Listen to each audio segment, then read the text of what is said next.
These have a sweet, creamy peanut butter filling, but it really is about the chewy oatmeal raisin cookies. This is a drop cookie batch that makes 3 dozen, so quite a lot of cookies. I have a cup of butter. I'll add a cup of granulated sugar. And this time I'm using dark brown sugar, packed into a half-cup measure.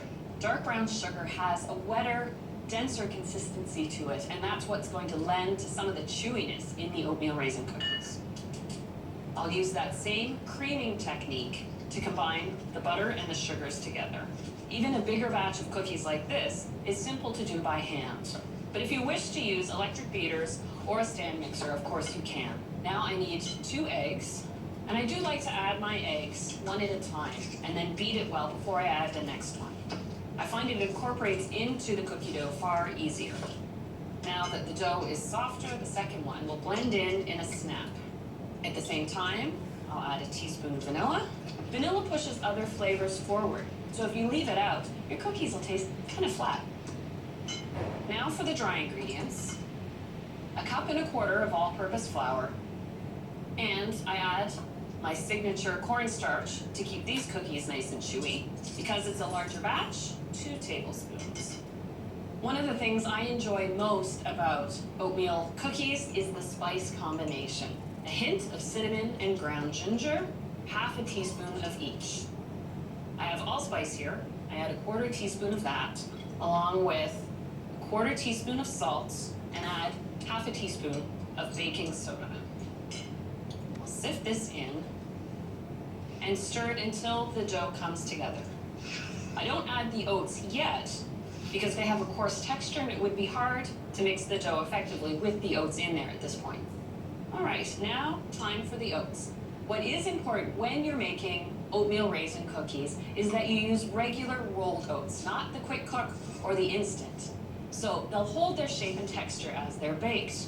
It takes 2¼ cups of oats and stir it until the dough comes together. And there we go.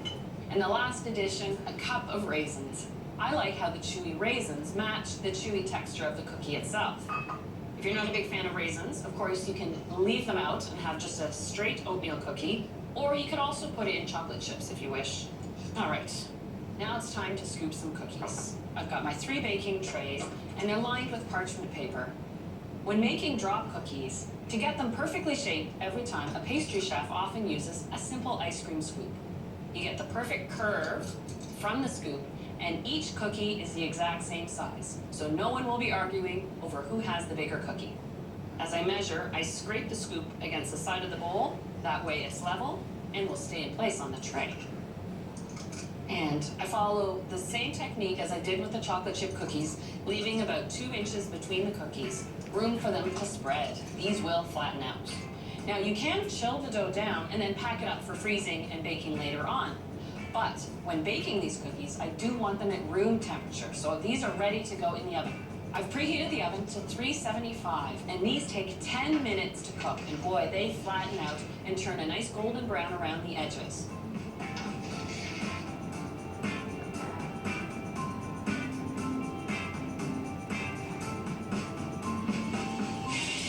An important tip, when you're baking your oatmeal raisin cookies, you have to cool them on the baking tray. Coming out of the oven, they're far too soft. You'll find it impossible to lift them. There we go. So, I have a tray here that has already cooled down.